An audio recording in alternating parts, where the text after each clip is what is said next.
स्वागत है आप सभी का हमारे YouTube चैनल ऑनलाइन स्टडी में। और आज की हम वीडियो में बात करेंगे हमारे सोशल स्टडीज़ के यानी कि सामाजिक अध्ययन के आगे के असाइनमेंट्स के बारे में।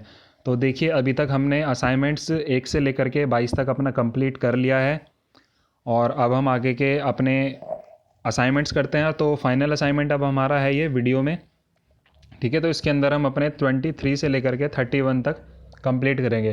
तो जिन लोगों ने अभी तक पहले के असाइनमेंट अभी तक नहीं किए हैं या एसएसटी का कोर्स ज्वाइन नहीं किया है, तो उनके लिए अभी तक देखिए 31 जनवरी तक की डेट है उनके पास। आराम से आप जा कर के कोर्स को ज्वाइन कर सकते हैं।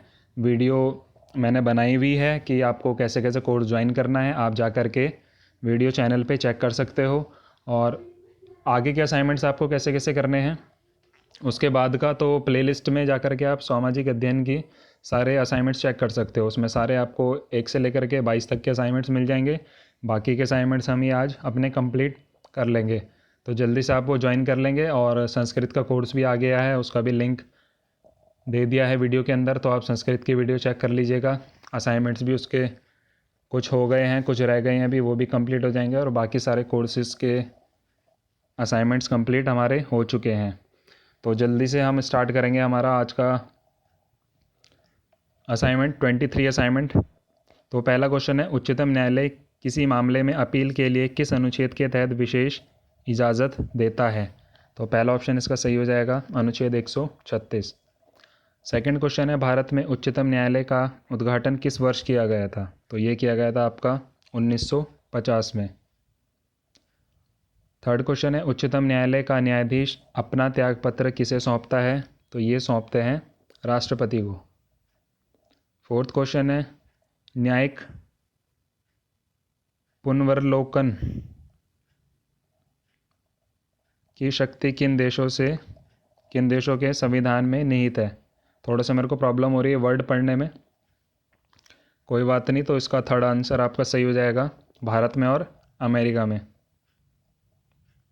अगला क्वेश्चन है हमारा फिफ्थ क्वेश्चन, भारत का राष्ट्रपति संविधान के किस अनुच्छेद के तहत उच्चतम न्यायालय से राय लेता है? तो ये आपका ऑप्शन फर्स्ट सही हो जाएगा, अनुच्छेद 143। अगला क्वेश्चन है, उच्चतम न्यायालय से कानूनी मामलों पर किसको परामर्श होने का अधिकार है? तो किसको है? ये है आपका राष्ट्रपति को।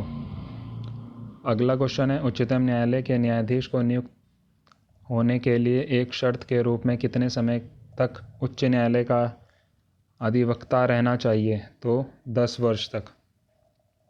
अगला है, संविधान की व्याख्या करने का अंतिम अधिकार किसे है? तो ये है उच्चतम न्यायालय को। अगला क्वेश्चन है, उच्चतम न्यायालय के न्यायाधीश किस आयु तक पद धारण करते हैं? तो ये करते हैं 62। पहला ऑप्शन सही हो जाएगा। अगला क्वेश्चन है, नागरिकों के मौलिक अधिकार का संरक्षक कौन है? तो फोर्थ ऑप्शन सही हो जाएगा, सर्वोच्च न्यायालय।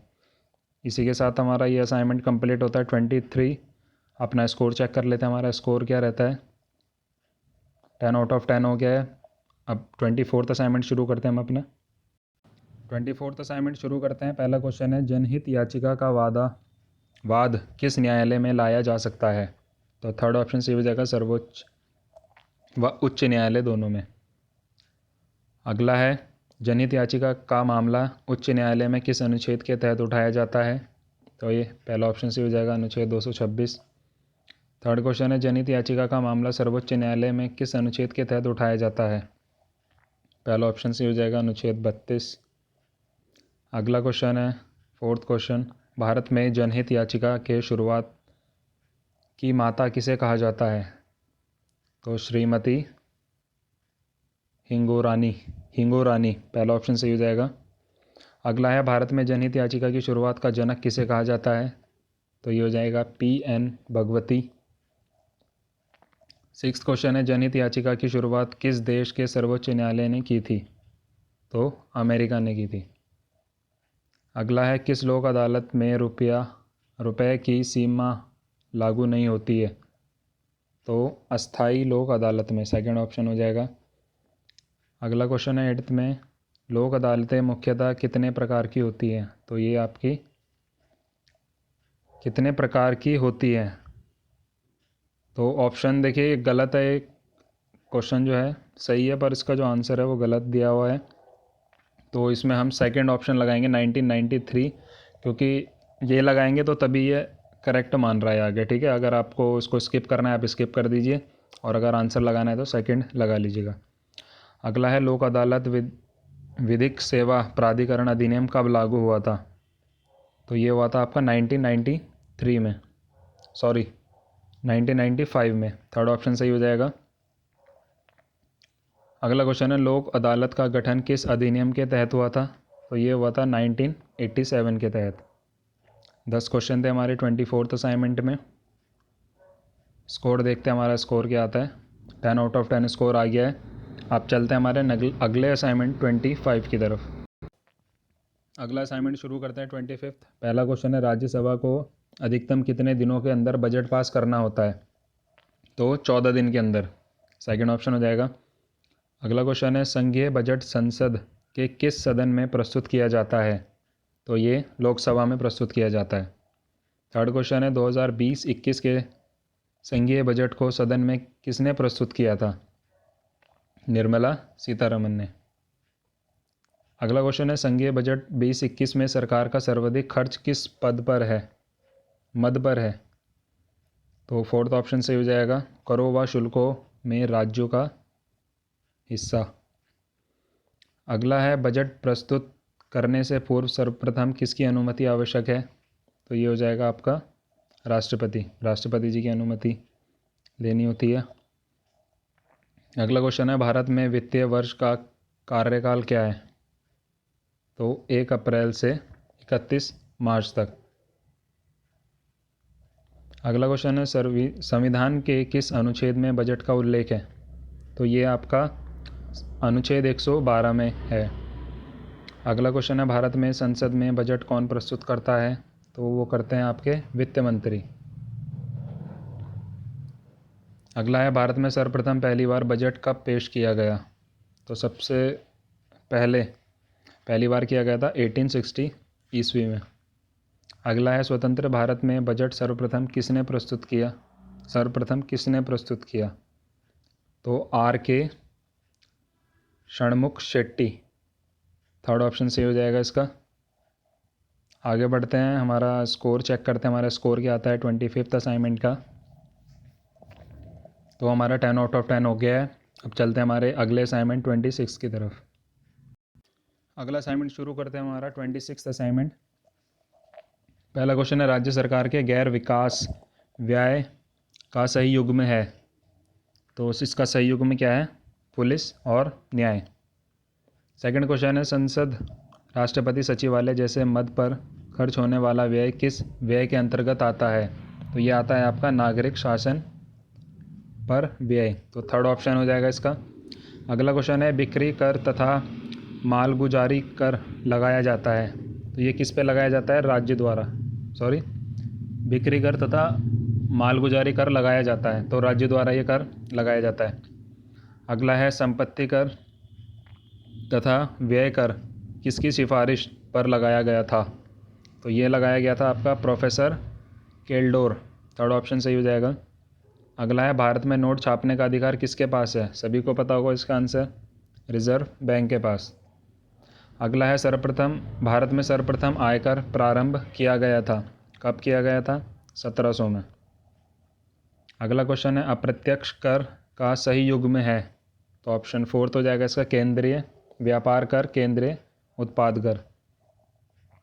अगला क्वेश्चन है भारत में कर व्यवस्था है कैसी है? तो ये आपकी द्विस्तरीय है।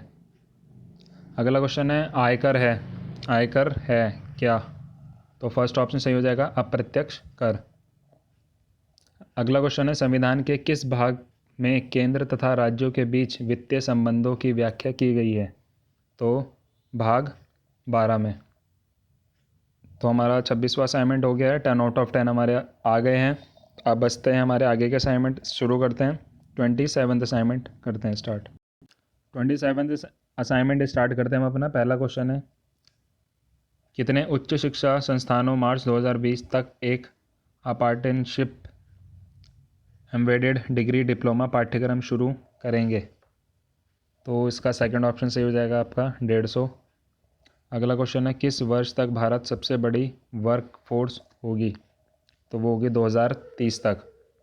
अगला है बजट 2020-21 में किस मॉडल के तहत मेडिकल कॉलेज को एक जिला अस्पताल संबंध कराने का प्रस्ताव है? तो पहला ऑप्शन हो जाएगा पीपीपी मॉडल।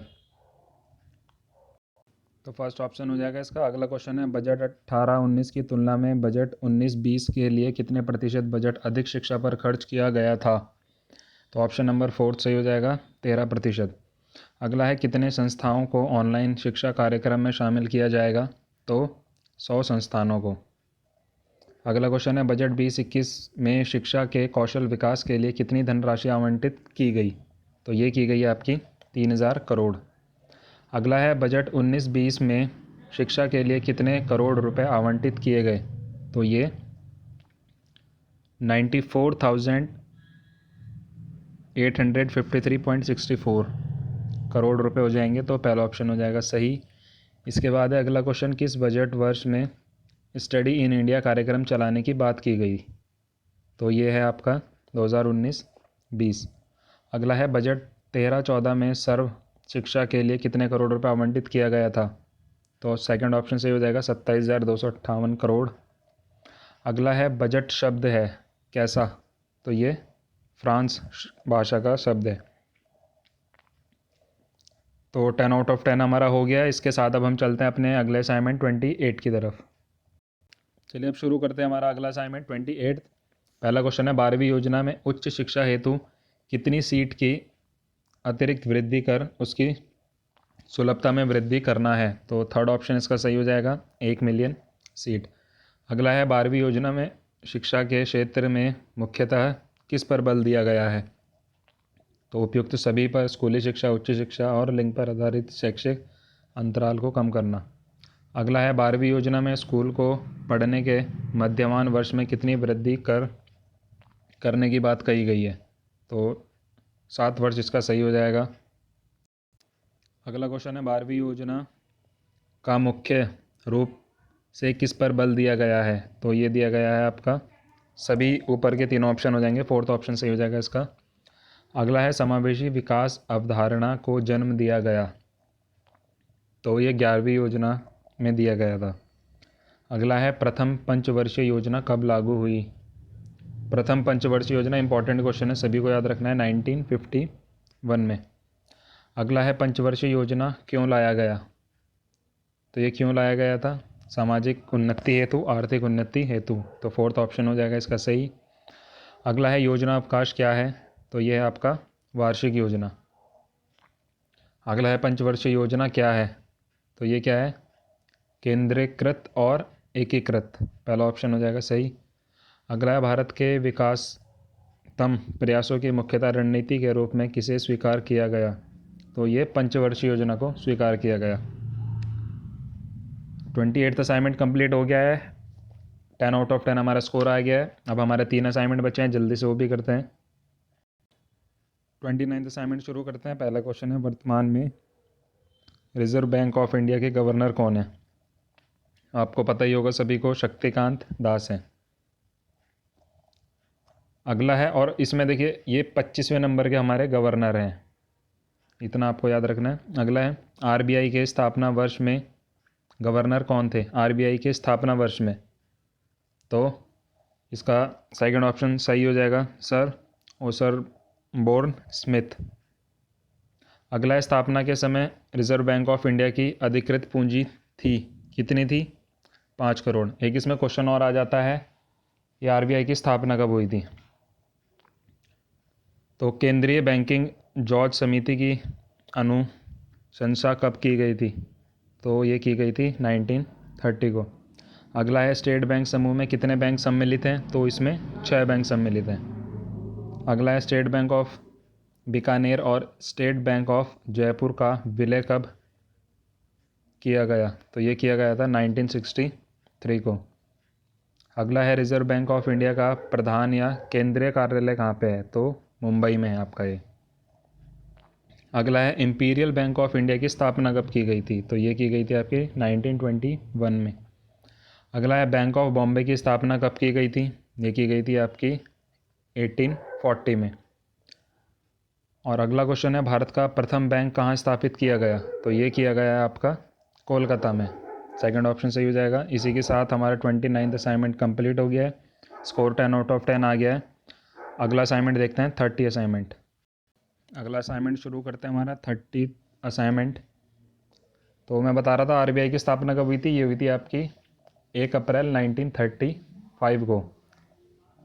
तो इम्पॉर्टेंट क्वेश्चन है ये, आपके कंपटीशन में आता है, तो ये याद रखना आप। और आगे का देखते हैं हम अपना असाइनमेंट अब। अगला पहला क्वेश्चन है, ई बैंकिंग है। ई बैंकिंग क्या है? ये सभी कथन इसके सही है। Internet banking, net banking, online banking.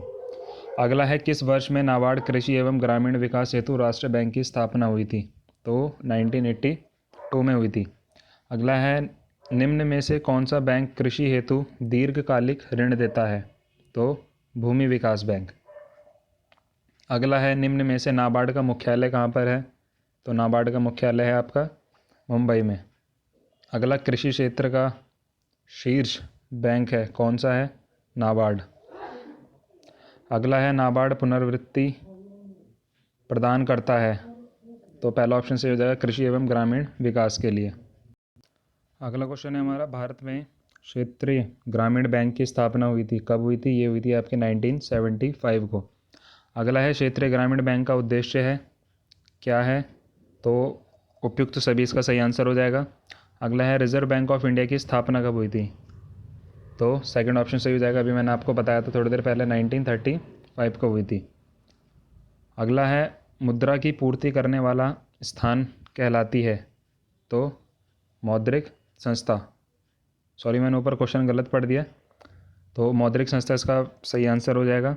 Submit करके हमारा 10 आउट ऑफ 10 स्कोर हो गया है। अब हमारा लास्ट असाइनमेंट बचता है 31 असाइनमेंट, उसको करते हैं। अपना लास्ट असाइनमेंट देखते हैं अब हम।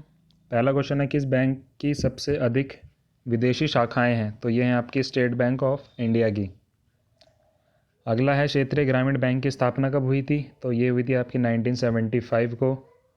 थर्ड क्वेश्चन है, पूर्ण रूप से भारतीय पूंजी द्वारा स्थापित प्रथम बैंक कौन सा था? वो था आपका पीएनबी, पंजाब नेशनल बैंक।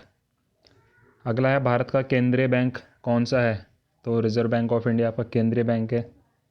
अगला क्वेश्चन है, रिजर्व बैंक ऑफ इंडिया का राष्ट्रीयकरण किस वर्ष में हुआ था? तो ये हुआ था आपका 1949 को।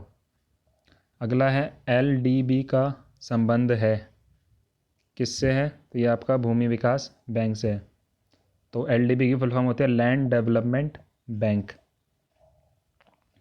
अगला है, भारत में 1969 में कितने बैंकों का राष्ट्रीयकरण हुआ? तो ये हुआ था आपका 14 बैंकों का राष्ट्रीयकरण हुआ था। अगला क्वेश्चन है, भारत का सबसे बड़ा राष्ट्रीयकृत बैंक कौन है? तो सबसे बड़ा है स्टेट बैंक ऑफ इंडिया। अगला क्वेश्चन है, स्टेट बैंक ऑफ इंडिया की स्थापना कब हुई थी? तो ये हुई थी आपकी 1955 को। अगला क्वेश्चन है, रिजर्व बैंक ऑफ इंडिया की स्थापना कब हुई थी? रिपीट हो गया क्वेश्चन फिर से, तो पहला ऑप्शन सही हो जाएगा 1935 को। तो इसी के साथ हमारा ये एसएसटी के असाइनमेंट हमारे सारे कंप्लीट हो चुके हैं। 31 असाइनमेंट हमारे थे, वो हम सारे कर चुके हैं। अलग अलग पार्ट में वीडियोस बनी हुई हैं, तो जिन लोगों ने नहीं देखी हैं वो प्लीज़ जा कर के वीडियो को चेक कर लेंगे प्लेलिस्ट में, और वहाँ से आप अपने सारे असाइनमेंट्स कर सकते हैं। और किसी भी प्रकार की आपको ऐप में प्रॉब्लम आ रही हो या और कोई प्रॉब्लम आ रही हो तो आप कमेंट करके पूछ सकते हैं। कमेंट में मैं आपका रिप्लाई कर देता हूँ। जितने भी लोगों का मैसेज मेरे को आता है मैं सबका रिप्लाई कर देता हूँ। तो पॉसिबल होगा कि जो प्रॉब्लम आपकी होगी मुझे पता होगा तो मैं उसको दूर करने की कोशिश करूँगा। तो वीडियो अच्छी अगर आपको लगी हो, चैनल पसंद आ रहा हो तो सब्सक्राइब करना और वीडियो को लाइक और कमेंट करके ज़रूर जाना। धन्यवाद।